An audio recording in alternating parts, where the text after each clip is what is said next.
আওয়াজ করে একসঙ্গে বলি আল্লাহু আকবার। ও যুবকেরা, যুবক ভাইয়েরা, তোমার শরীরে সামর্থ্য আছে, চলার মতো শক্তি আছে, পাওয়ার আছে। আমার নবী যুবকদেরকে বেশি ভালোবাসতেন। একটা যুবক পারে একটা এলাকার পরিবর্তন করে দিতে। 10টা যুবক একসাথে হয়ে গেলে সমাজ থেকে মাদক উঠতে বাধ্য, ঠিক কিনা? আজকে মাদকের সমাজ ছেয়ে গেছে। সমাজের থাইপদার যারা, সবার কথা বলছি না, আল্লাহ মাফ করুক, কিন্তু কিছু থাইপদার আছে মাদক বিক্রেতাদের কাছ থেকে পর্যন্ত ভাগ নেই, আছে নাকি নাই? জোরে বলেন না, আছে নাকি নাই? আমাদের এমন অবস্থা হয়েছে, যুব সমাজ আজকে ধ্বংস হয়ে যাচ্ছে, বিনাশ হয়ে যাচ্ছে।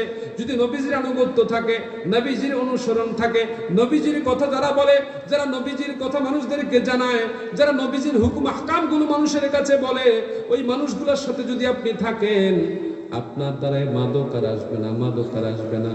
6ষ্ঠ শ্রেণীর একটা বাচ্চা আমার কাছে নিয়ে আসছে কিছুদিন আগে। তার বাবা কয়, হুজুর, বন্ধু বান্ধবের সাথে চলাফেরা করতে করতে তারা একটা গাঁজা দিছে, সিগারেট সহ টানতে টেনেছে। 2টা টান দেওয়ার পরে ছেলের অবস্থা বেতাল হয়ে গেছে, ছেলে কথা বলতে পারে না। সুবল দিচ্ছে বিষাক্ত মাদক। আমাদের সমাজ, আমাদের সন্তান, আমাদের ভাই ভাতিজাদের কাছকে ধ্বংস করে দিচ্ছে। সেই মাদকও এখন আমাদের জন্য সহজলভ্য হয়ে যাচ্ছে, শুধু কারণ একটা অপরাজনীতি, অপসংস্কৃতি। এই জন্য আমাদেরকে ভালো মানুষ যারা, আল্লাহওয়ালা যারা, তাদের সাথে থাকতে হবে, তাদের মাধ্যমে সমাজের নেতৃত্বের ব্যবস্থা করতে হবে, তাহলে সম্ভব এই অন্যায় থেকে বেঁচে থাকা, ঠিক কিনা? বিএনপি করুক, আওয়ামী লীগ করুক, জাতীয় পার্টি করুক, যে দলই করুক, তার ব্যাপার, ব্যক্তিগত ব্যাপার। কিন্তু এর মধ্যে সব মানুষ তো আর খারাপ না, ঠিক কিনা? সব মানুষ কি খারাপ নাকি? সব মানুষ খারাপ না। বিএনপি করলে তারে গালি দিবেন, আমার মনে হয় ঠিক হবে না, এটা উচিত হবে না। আওয়ামী লীগ করুক, বেটার মনের ইচ্ছে, তার ব্যাপার। অন্যায় যে করবে সে অন্যায়কারী, যে অন্যায় করবে না তারে অন্যায়কারী বলা যাবে না। তাহলে যে ভালো মানুষ, সেই ভালো মানুষ যেই দলেরই হোক, তার দ্বারাই সমাজে শান্তি আনা সম্ভব নাকি অসম্ভব? জোরে বলেন না, শান্তি আনা সম্ভব নাকি অসম্ভব? শান্তি আনা সম্ভব, সেজন্য রসুলের কথা মানতে হবে, রসুলের কথা শুনতে হবে। যদি আমরা রসুলের কথা মানি, আল্লাহ তাআলা বলছেন অচিরেই তাদেরকে দয়া করবেন। কে? আল্লাহ। জোরে বলেন না, কে? আল্লাহ। সে আল্লাহর দয়া চাই নাকি চাই না? যদি আল্লাহ দয়া চাই, একটি কাজ করতে হবে, রসুলের কথা মানতে হবে। কার কথা? রসুলের কথা। কয়টা কথা মানতে হবে? আদেশ এবং নিষেধ। আদেশ এবং রাজি আছে তো ইনশাআল্লাহ? মন খারাপ করছেন? কোনো ব্যাখ্যায় গেলাম না, সময় তো খুবই কম, আপনাদের কষ্ট হচ্ছে। এই জন্য সাবলীল ভাবে আল্লাহর কালাম থেকে, রসুলের হাদিস থেকে কিছু কথা বলার চেষ্টা করেছি। আল্লাহ তাআলা যেন আমাদের কবুল করে, সকলে বলি আমিন। আমার রসুলের জন্য আমাদেরকে ডাকছেন, ইয়া আইয়ুহান নাস, হে মানুষ সকল। আমার রসুল ডাকছেন আমাদেরকে, ইয়া আইয়ুহান নাস, হে মানুষেরা, তুবু ইলাল্লাহ, তোমরা আল্লাহর দিকে ফিরে আসো, আল্লাহর দিকে ফিরে আসো। ওয়াস্তাগফিরুহু, তার কাছে তোমাদের গুনাহের জন্য ক্ষমা চাও। কার কাছে? আল্লাহর কাছে। যদি বলেন না, কার কাছে? আল্লাহর কাছে। আমার রাসূল আরবি সাইয়্যিদুনা মুহাম্মদ রাসূলুল্লাহ সাল্লাল্লাহু আলাইহি ওয়াসাল্লাম, আল্লাহ তাআলার পক্ষ থেকে আমাদের জন্য অশেষ নিয়ামত, আল্লাহ তাআলার পক্ষ থেকে অসাধারণ নিয়ামত, যে নিয়ামতের শুকরিয়া আদায় করে আমরা শেষ করতে পারবো না। আল্লাহ ইচ্ছা করলে আমাদেরকে ইহুদি খ্রিস্টান বানাইতে পারত, বৌদ্ধ বানাইতে পারত, ভিন্ন কিছু বানাইতে পারত, কিন্তু আল্লাহ আমাদেরকে দয়া করে মুহাম্মদ রাসূলুল্লাহ সাল্লাল্লাহু আলাইহি ওয়াসাল্লাম, যিনি দু জাহানের নবী, শাফায়াতকারী নবী, যিনি হচ্ছেন আল্লাহর পেয়ারা হাবিব, যিনি হচ্ছেন সমস্ত রসুলদের ইমাম, যিনি হচ্ছেন সমস্ত নবীদের ইমাম, যিনি হচ্ছেন সর্বশেষ নবী, যিনি আল্লাহর পক্ষ থেকে আমাদের জন্য প্রেরিত নেয়ামত, সেই নবীকে যদি মান্য করা হয়, সেই নবীর কথা যদি শোনা হয়, তাহলে আল্লাহর ভালোবাসা পাওয়া যাবে, আল্লাহর পক্ষ থেকে রহম পাওয়া যাবে। আল্লাহর প্রিয় বান্দা যারা, 4 শ্রেণীর বান্দা, নবী, সিদ্দিক, শুহাদা, সালেহিন, জান্নাতে তাদের সঙ্গী হওয়া যাবে। আল্লাহ তাআলা বলছেন, তোমাদের গুনাহগুলো ক্ষমা করে দেওয়া হবে, তোমাদেরকে অচিরেই আমি আল্লাহ রহম করব। কাজ হচ্ছে একটা, তোমরা আমার রসুলের কথাগুলো মানবে। এই কথার মধ্যে একটা হচ্ছে আদেশ, আর একটা হচ্ছে নিষেধ, তাহলে তোমরা সফল। এখন কি সফল হতে চাই নাকি বিফল হতে চাই? সবাই হতে চাই কিনা? আওয়াজ কমে গেছে, সবাই হতে চাই কিনা? আসলেই চাই, যে সত্যি চাই, আর বলার কিছু নেই। নিজের তরফ থেকে কোনো কথা আজকে বলে যাইনি। প্রত্যেকটা মাহফিলই চেষ্টা করি আল্লাহ অহংকার ক্ষমা করুন, কোরআন সুন্নাহ থেকে কথা বলতে। কারো ভালো লাগুক আর খারাপ লাগুক, আমার আল্লাহ ভালো লাগলেই হয়। আমার রসুলের সুন্নাহর উপর থাকলে আমার রসুলও খুশি, আমার আল্লাহ আলহামদুলিল্লাহ বলবো না? বলেন না আলহামদুলিল্লাহ। আজকে সমাজে প্রতিহিংসা আছে নাকি নাই? এক হুজুর আরেক হুজুরের হিংসা করে, আপনারা কই যাবেন? হ্যাঁ, আমি চাই এই হুজুরের দাওয়াত দেওয়া যাবে না, আমনে চান ওই হুজুরের দাওয়াত দেওয়া যাবে না। এই ঝামেলা অনেক জায়গায় আছে নাকি নাই? প্রতিহিংসা, এই হুজুরের আসতে দেওয়া যাবে না। এটা মনে রাখবেন, যেখানে বাধা সবচেয়ে বেশি আমার রসুলের হয়েছে, সেখানে সবচেয়ে বেশি ইনশাআল্লাহ দ্বীনের কাজ হয়েছে। আমার রসুল যেখানে বাধাগ্রস্ত হয়েছেন সবচেয়ে বেশি, সেখানে দ্বীনের কাজ আল্লাহ তাআলা জমিনে সবচেয়ে বেশি ব্যবস্থা করে দিয়েছেন। সাহাবায়ে কেরাম যে জমিনে সবচেয়ে বেশি বাধার সম্মুখীন হয়েছেন, সেই জমিনে তিনি সবচেয়ে বেশি প্রোগ্রামের ব্যবস্থা আল্লাহ তাআলা করে দিয়েছেন, মানুষকে দ্বীনের পথে এনে দিয়েছেন।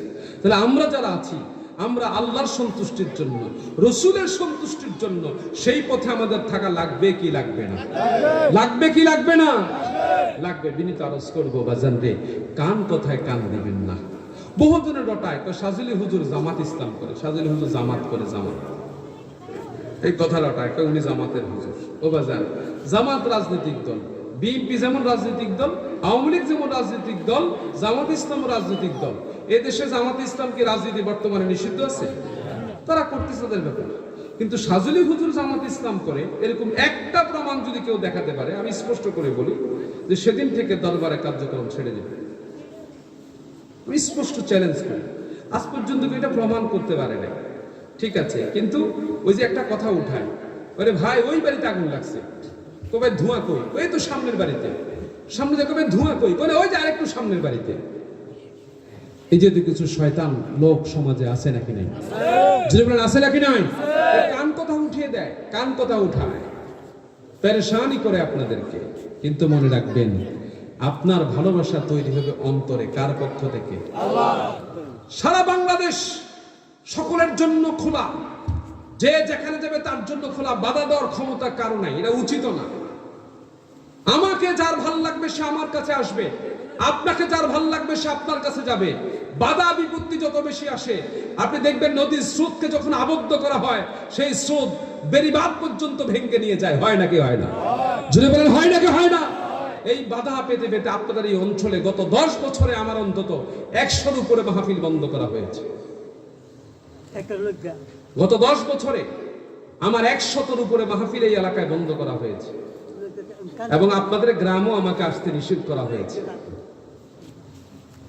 ঠিক আছে, এখন যদি আমাকে প্রশ্ন করুন কে বলেছে, আমার পক্ষে উত্তর দেওয়া অসম্ভব, আমি দিতে পারবো না, আমি চিনি না। কিন্তু যখন মাহফিলের প্রস্তাব এসেছে, আমাকে একবার দাওয়াত দিছে, পরে কে হুজুর দয়া করে মাফ করেন হুজুর, আপনারা আনতে পারতেছি না।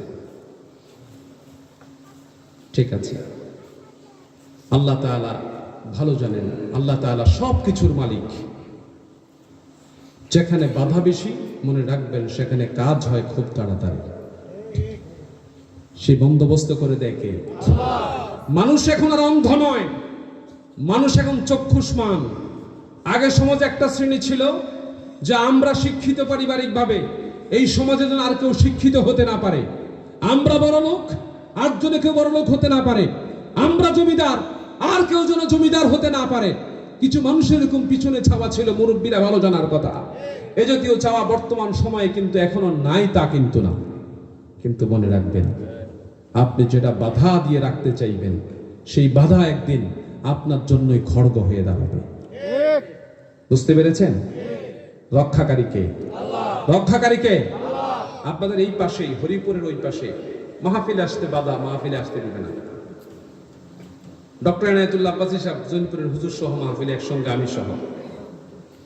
আবার হরিপুরের পূর্বপাশে গ্রামের নামটা কি জানি, গহিনখালী। গহিনখালী না দীর্ঘানটা? গহিনখালী। ঠিক আছে, মাহফিল নিষিদ্ধ করে দিবে, আসতে দিবে না।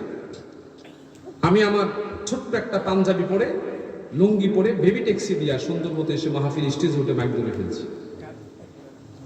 আমি সেই মানুষ।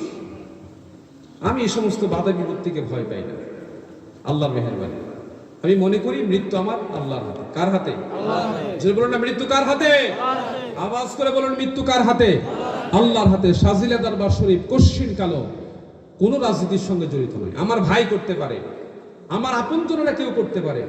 আমার বেলায় আপনি চিন্তা করে দেখুন, আমার আব্বা জীবনে ভোট দিতে দেখি নাই, আমার মাকে জীবনে ভোট কেন্দ্রে যাই দেখিনি, আমি ব্যক্তিগতভাবে ভোট কেন্দ্রে যাই না, আমার ম্যাডাম ব্যক্তিগতভাবে ভোট কেন্দ্রে যায় না। তারপরে যদি আমাকে বলা হয় আমি রাজনীতি করি, আমি ভোটের রাজনীতি পছন্দ করি না। এই ভোটের রাজনীতি ইসলাম সিদ্ধ নয়। এটা ইসলামিক দলের নামে হোক আর অনিসলামিক দলের নামে হোক, বর্তমান আমাদের দেশের প্রচলিত গণতন্ত্র ভোটের রাজনীতি, এটা রসুলের আদর্শ বিবর্জিত, এটা আল্লাহর হুকুম বিবর্জিত। আল্লাহর হুকুম, রসুলের হুকুম হচ্ছে খেলাফত। হুকুম কি? আমার রসুল কিভাবে গণতন্ত্র দিয়া ভোট করাইয়া এমপি বানাইয়া সংসদে ভোট পাস করছে? করে নেই। এটা আমাদের দেশে বর্তমান প্রচলিত। আমি এটার বিরোধিতা করি এবং প্রকাশ্যে বিরোধিতা করি। আল্লাহ তাআলা অশেষ মেহেরবানিতে যারা মহাব্বত করে, এটা বিএনপির বলেন, অন্যান্য দলের বলেন, অনেক বড়রা মহাব্বত করে, ভালোবাসে। শাহজিলা দরবার শরীফ মুরিদের ব্যবসা করে না, এটাই হচ্ছে মূল ব্যাপার। আমার আব্বাজানের জীবনে মুরিদ ছিল 31 জন। আমি ব্যক্তিগতভাবে মুরিদ করতে চাই না। মুরিদ করতাম অনেক সময়। দরবারে মোবাল্লিক যারা, দায়িত্বশীল যারা, তারা বলল হুজুর যদি আপনি এই কাজ না করেন, কোনো মানুষ যদি বিপদে চলে যায়, আপনার কাছে আসলো কিন্তু আপনি মুরিদ বানালেন না, সে অন্যায় পথে চলে গেল, আল্লাহর কাছে আপনি কি জবাব দিবেন? এই তখন আমি বায়াতের পথে নামি, তখন আমি এই কাজটা করা শুরু করি, কিন্তু এর আগে আমি এটা করতাম না। তো আপনাদের এখানে আজকে আলহামদুলিল্লাহ হাজী সাহেব স্মরণ করেছেন, আল্লাহ ওনাকে রহম করুক, মুরব্বী মানুষ। আপনারা যারা সহযোগিতা করেছেন, বিশেষ করে যুবক ভাইরা যারা আজকে দেখেছি পরিশ্রম করেছেন, যুবকেরা এই প্রান্ত থেকে সেই প্রান্ত দৌড়াদৌড়ি করেছেন, সেই গাড়ি থেকে শুরু করে, দোকান থেকে শুরু করে সর্বস্তরে যুবকদের যেই অবস্থা আমি